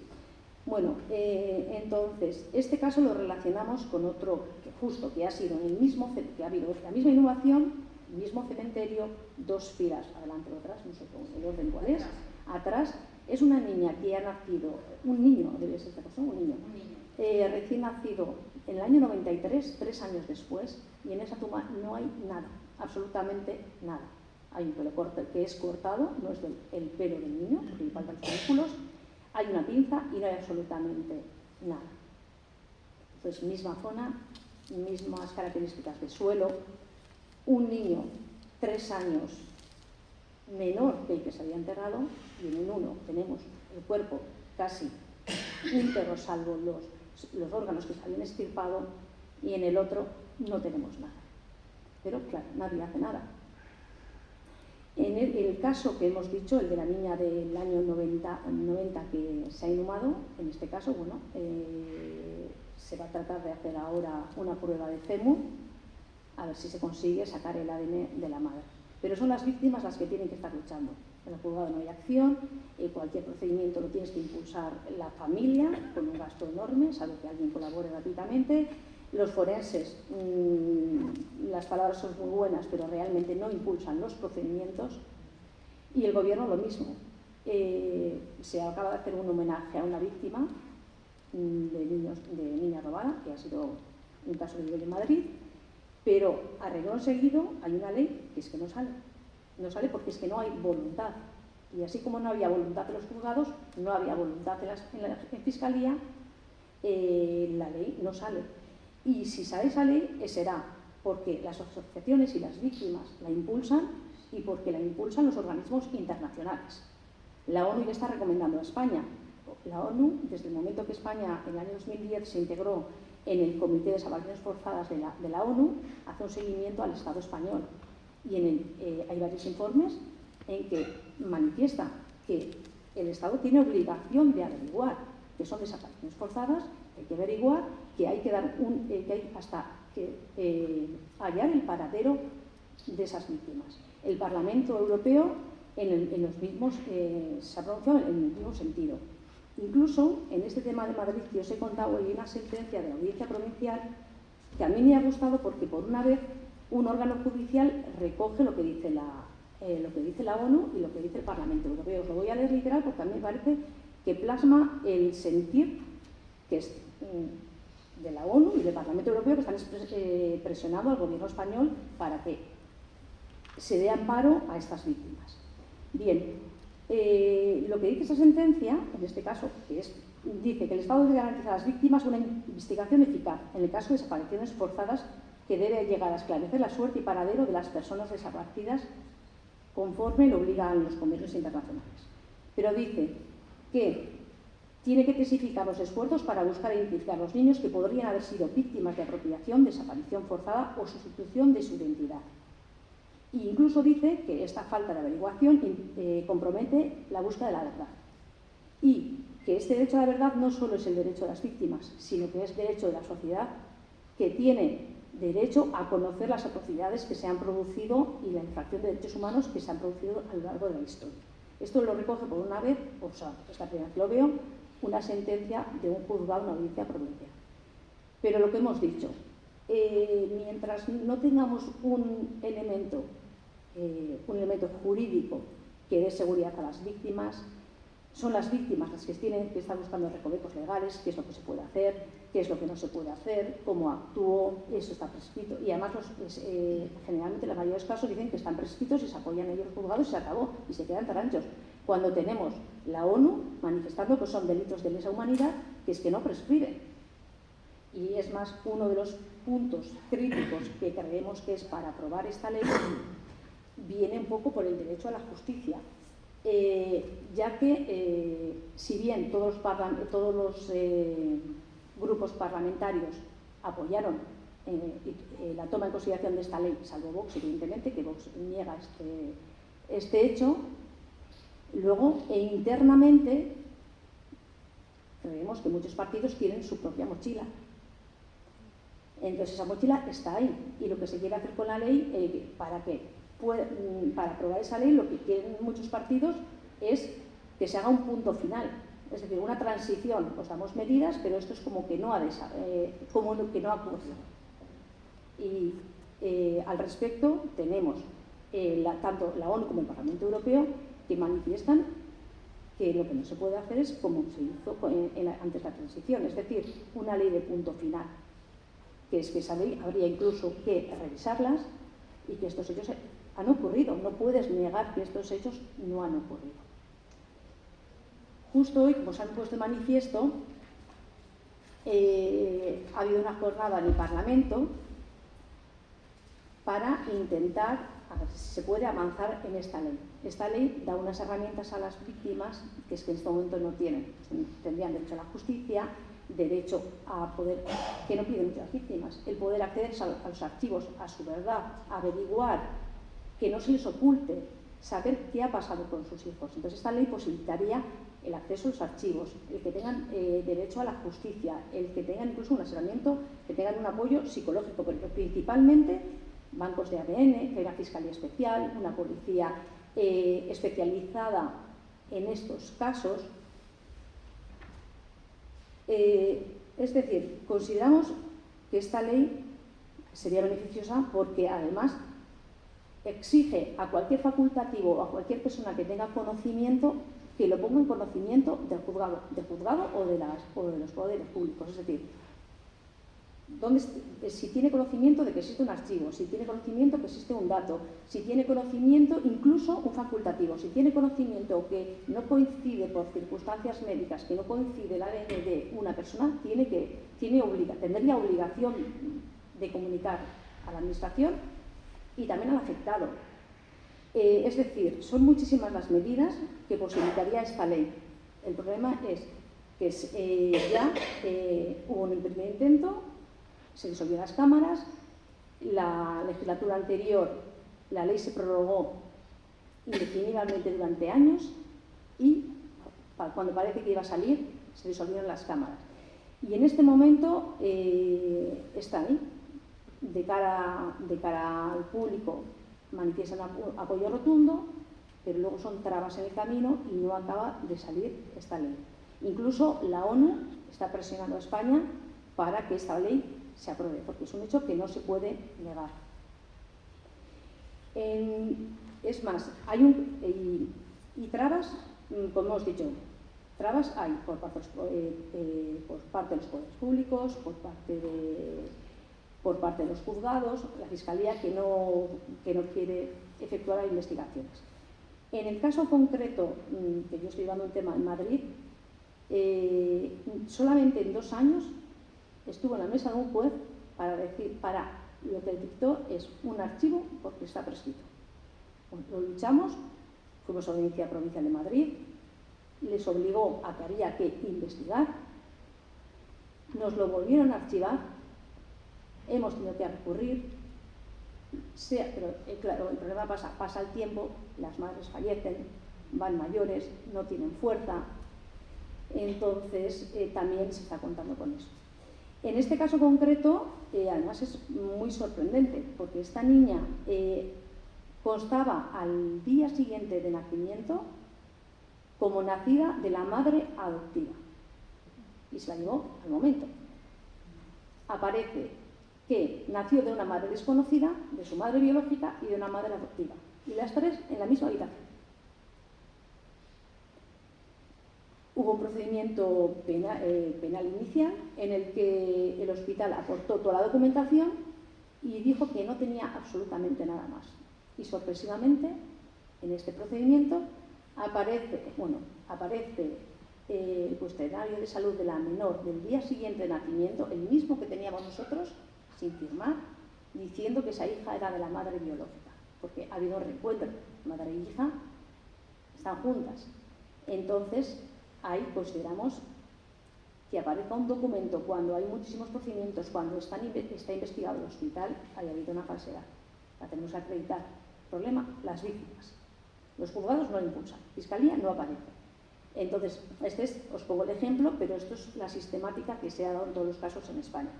Incluso, en este caso, mandamos al procurador que vaya al juzgado y saque foto del libro de registro porque queremos los datos del procedimiento de adopción de la menor. Tenemos la foto del libro y cuando pedimos la copia del procedimiento nos encontramos que ese procedimiento no tiene nada que ver con la adopción, que es un juicio mercantil. Bueno, decimos, bueno, hay una falsedad o algo ha pasado, que están ocultando. Se pide a través del juzgado la copia del libro, nos encontramos que el libro registro que nos aportan no tiene nada que ver con la copia que tenemos nosotros. Creemos que hay otra falsedad. Entonces lo que decimos es, pídase el camino, mientras no se sensibilicen los poderes públicos, mientras no luchen por las víctimas y mientras las víctimas sean las únicas que luchan, o se ejerce mucha presión del exterior, o las víctimas están abandonadas. Y por eso tenemos confianza en esta ley que salga y que posibilite el derecho de las víctimas a que puedan ejercer lo que están pidiendo, que puedan tener todas las medidas para poder encontrar a sus niños. Entonces el tema está así. Sí tratamos judicialmente, aterrarnos a las pequeñas medidas que encontramos en la ley, pero son muy pequeñas, nos cortan enseguida y por eso se está abogando por esta ley que consideramos que es un derecho, y Europa lo está diciendo y la ONU está diciendo que esa ley se tiene que aprobar, que es un derecho, que el derecho fundamental de las madres a estar con sus hijos, a conocer o incluso conocer el paradero, es un derecho que tiene que ser protegido. Y no sé qué más puedo contar. Podría contar muchas cosas, pero no sé de tiempo y no sé con qué me puedo meter y con qué no me puedo meter. Hay hijos que se han enterado que son... que hay...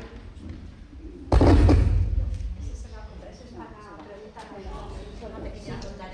por el tiempo transcurrido, hay madres y padres adoptantes que van muriendo, y entonces hay algunos hijos que han llegado a enterarse que son adoptados, que están buscando. Ellos son los únicos que nos pueden encontrar, tal y como está ahora este país. Sí, es verdad. Aparte, relacionado con eso, también es un poco triste, es decir, los expedientes de adopción que se llevan en Diputación, si un adoptado quiere encontrar, tener copia de su expediente, bueno, se hace una pequeña, bueno, se anulan ciertos datos que puedan involucrar el prestigio de la madre, tiene derecho a ese expediente. Es más, tiene derecho a se hace una mediación vía Diputación, si el niño es de aquí y si el niño es de otra población, ya derivan a la Diputación de la provincia que sea y se efectúa una mediación el niño para encontrar a su madre, o sea, si hay el contacto, ponen en contacto al menor con su madre si la madre quiere tener ese contacto, pero en la inversa no lo hay, ese derecho no existe en nuestra legislación. Es decir, una madre no puede, yo quiero mi expediente de adopción, quiero que me lo des y quiero que contactes con mi hijo, si es una adopción reconocida, ¿vale? No tiene ese mismo derecho. Eso también, evidentemente, habría que regularlo, no está regulado y nos encontramos, pues las madres tienen las manos atadas. No, y los hijos, hay muchos que quieren saber de sus familias biológicas. A nuestra asociación llegó una chica que estaba muy asustada porque su madre tenía un cáncer de pecho y le habían dicho que eso que podía ser hereditario, y entonces pues ella le dijo a su madre: quiero hacerme las pruebas y ahí la madre ella estaba como biológica, ahí la madre tuvo que confesar: estate tranquila, no pasa nada, porque no eres mi hija biológica. Entonces hay gente que luego se entera y que quiere saber de sus orígenes, porque es muy importante. Hay gente adoptada que dice que no enraiza en el suelo, que se sienten de ningún sitio. Es un problema psicológico grave, la gente que no sabe de sus orígenes verdaderos. Hay un problema, lo que pasa que de esto no se habla, como no se habla de muchas cosas, pero sí existe. Y luego las madres que buscamos, pues toda la vida pensando en lo mismo, porque a mí, ¿por qué no fui muy valiente? ¿Cómo fue que a mí me lo quitaron? Imposible, tenía que haberme revelado más, tenía que haberle dicho no, y a mí no me pones una inyección y me duermes. Nosotros tenemos nuestro problema también de conciencia. Dices, pero hice lo suficiente. ¿Cómo es que a mí me han podido quitar a mi bebé? ¿Cómo me lo han podido quitar? ¿Pero cómo? ¿Quién soy yo? Hay psicológicamente muchos problemas, muchos. Hacemos una pequeña mini rueda para ver si alguien puede hacer alguna pregunta y ellas van a estar encantadas y él también de responder.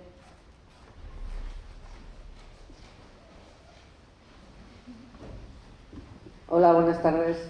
Yo soy de Santurchi. En Santurchi, no sé si sabrás, pero las Hermanitas de la Caridad facilitaban a chavalitas adolescentes o menores, vamos, a ir a la maternidad cuando se les empezaba a notar la tripa, y allí las tenían hasta que daban a luz y luego no volvían a ver a los bebés, claro, las dormían. Yo he investigado mucho sobre este tema porque mi padre, que venimos de León, se enteró de que era muy humano hacer el bien, ¿no? Y yo he seguido sus pasos. Entonces se enteró de que había un hospicio en Madrid lleno de chavales de 17, 18 años y tal, que estaban pasando más hambre que ni sé. Y eran los años 60, 60 y tantos. Y él sacó muchos de allí, que les sacabas pues para que te ayudasen algo en el campo y les tenían como hijos. Bien comidos, bien vestidos y todo. Venían que no habían visto la calle nunca. Y yo he vivido mucho eso. Les libraba de la mili, buscaba la familia. Fíjate que había una emisora de radio, lo que no hay ahora, donde se buscaba la familia. que eran abandonados en el hospicio y bueno, y cosas raras, que a algunos se les quitaban y tal. Y algunos se encontraban las familias. Que yo sepa, no sé, de igual de 6 o 7 que sacó, me parece que a uno solamente le quisieron, o sea, la mayoría no querían saber nada de ellos ya. O sea, era una pena. Era de Madrid y Barcelona, casi todos de Madrid. Y he seguido mucho el tema por eso y tal, y porque tengo una sospecha de un niño que tuvo mi madre, y en Santurce ocurría mucho eso. Iban a dar a luz a pisos de la Gran Vía, que había 3 pisos de la Gran Vía, y a maternidad. O sea, que las monjitas de la caridad. Sí, hay una mujer que es famosa, la Mercedes Serrán de Gras, que bueno, salió en cuanto salió este escándalo de los bebés robados, pues salió esta señora, que tenía varios pisos en el centro de Bilbao. No sé si eran en la Gran Vía, eran en Abando y en Indautxu. Ella vivía en Indautxu y allí era pues como la araña en medio de la tela, ¿no? O sea, estaba allí la Policía Nacional, que estaría, por si acaso algún padre se ponía violento cuando le decían que quería ver a su hijo recién nacido, que le habían dicho que había nacido muerto, ¿no? Y luego, y todas las clínicas por allí, ¿no? O sea, era una red total. Incluso había una asociación, María Madre, sí. La crearon para darle un barniz así de legalidad a esos robos de bebés, ¿no? A las adolescentes que iban pues las llevaban allí, pues igual los padres, ¿no? Se habían quedado embarazadas, eran una vergüenza para la familia, eso es lo que creían los padres, aquellos tradicionales, y las llevaban allí, les pagaban la estancia hasta que daban a luz, y bueno, y alguna de ellas, pues también, alguna que no podía pagar la estancia, pues estaba allí como de fragona y de criada para las otras, ¿no? También había venta, a un millón. Venta de niños por un millón. Sí. Hemos visto una película de las que un bebé valía lo que valía un piso. Sí, efectivamente ese es más o menos el baremo, ¿no? Por eso ahora se tapa tanto, porque estaba en una cultura que era que miraba y las monjas de nosotros, estaba ahí una círculo ahí. Sí. Incluso hay una chica que encontró en la documentación de su familia una carta de una monja en la que le dice claramente, le dice su pedido, se lo voy a hacer a la señora, pero su pedido es el siguiente. En este momento las prefieren niñas que niños y rubias, no sé, es decir, se trataba como si estuvieran cambiando cromos, era como cambios de frutas. Y era, evidentemente, en el caso que estoy llevando yo en Madrid, en este caso, la afectada siempre dice, ella todos los años cogía en el tren de la manita y su madre la llevaba muy bonita, a que la viera Sor María. Y su madre entregaba un sobre, porque claro, se pagaban de golpe o en plazos, porque no todo el mundo podía pagarse a un niño. Entonces, todos los años, una vez al año, y eso ha sido una práctica reiterada que muchas víctimas cuentan, es que cada año, como ella, a la monjita le gustaba ver dónde estaban, en qué familias y qué ideología y cómo estaban esos niños, había que llevar a visitar a la monjita, en este caso una monja, que todos habréis oído en los medios de comunicación, Sor María, que en Madrid se dedicó pues, a esta venta de niños. Y decía, todos los años teníamos que ir, y mi madre le entregaba el sobrecito, y yo sabía que en ese sobrecito iba dinero. Y luego la postal a sus niños, todas las navidades, Sor María, los niños que los había dado en venta o se había apoderado y los había entregado a otras familias, la postalita para mí, todas las navidades.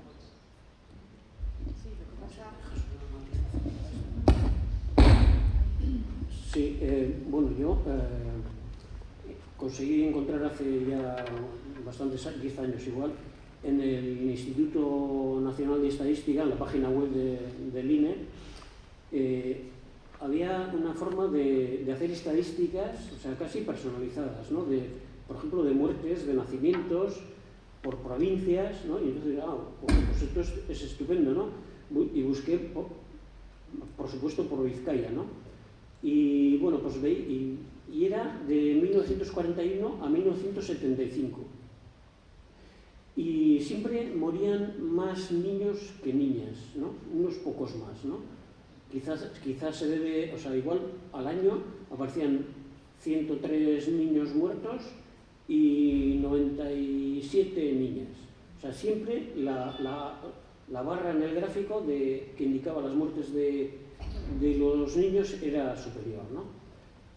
Y así, pues, y claro, y efectivamente aumentaban las muertes en los años 60, ¿no?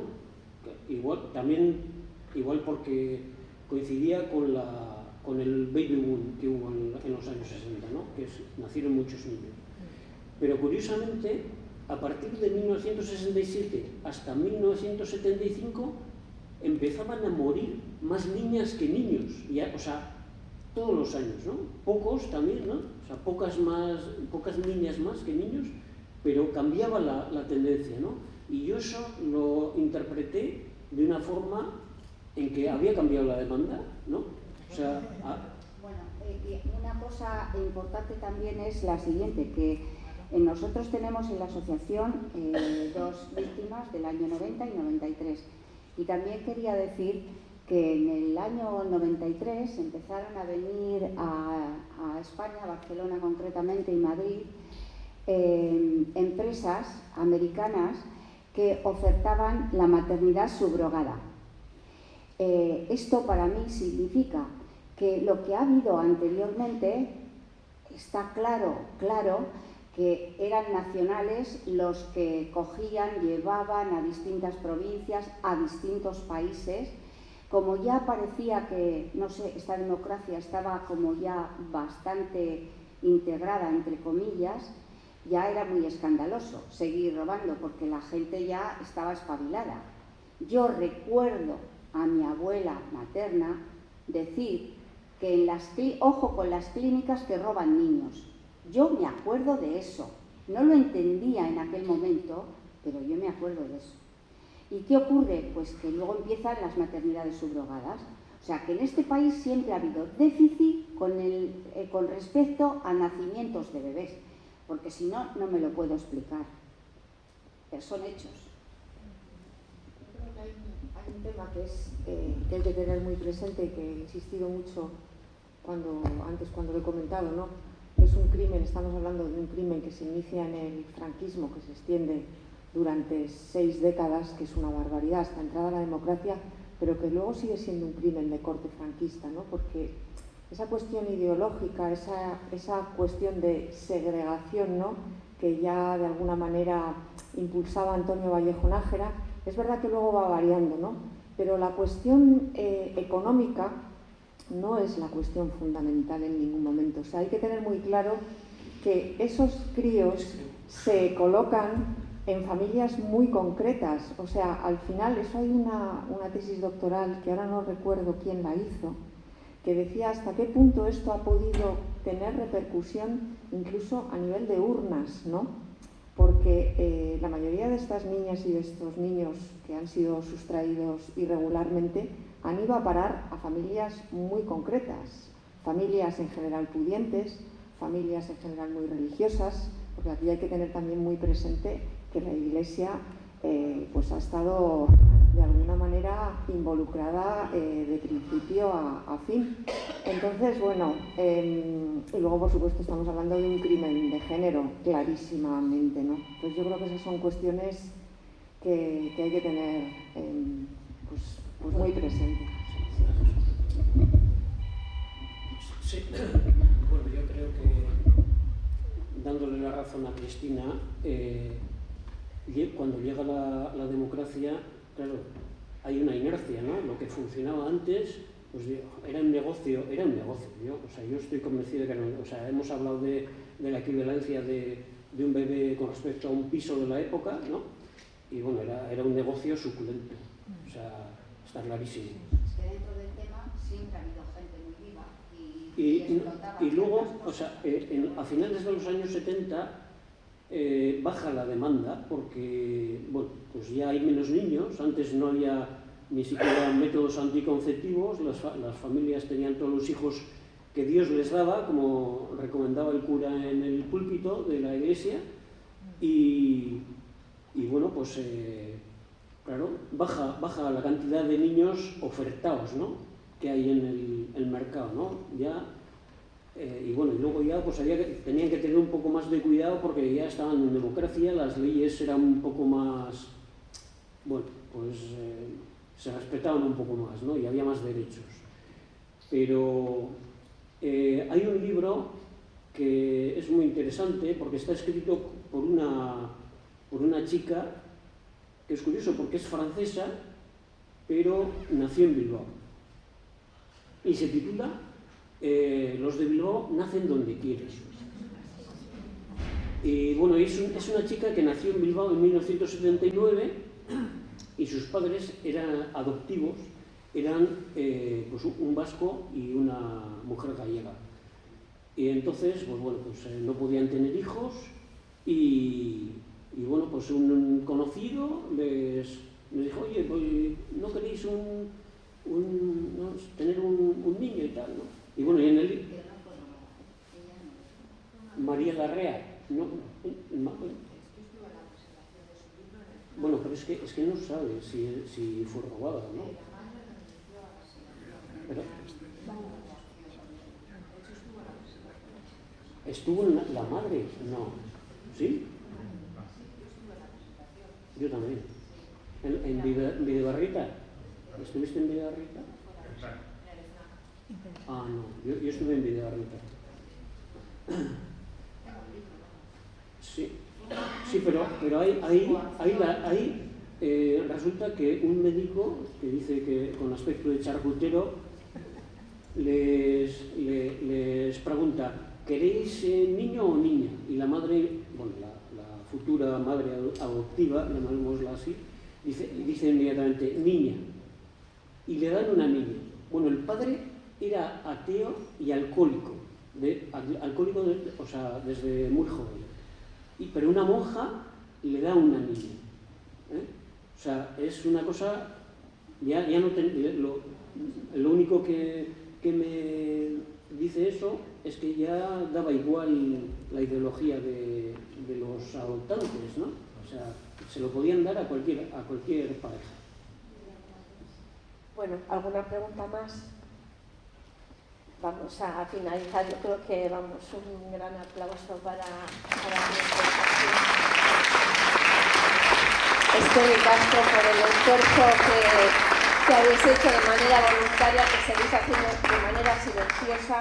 Y bueno, para Itxaropena como asociación, ¿vale? Un recuerdo nuestro de Oroituz, Cristina e Itziar, ¿vale? Gracias por estar aquí y bueno, pues a ver si podemos aportar cualquier información que nos podáis transmitir, también nosotras lo transmitiremos al grupo, por supuesto. Eskerrik asko por vuestra labor. Eskerrik asko.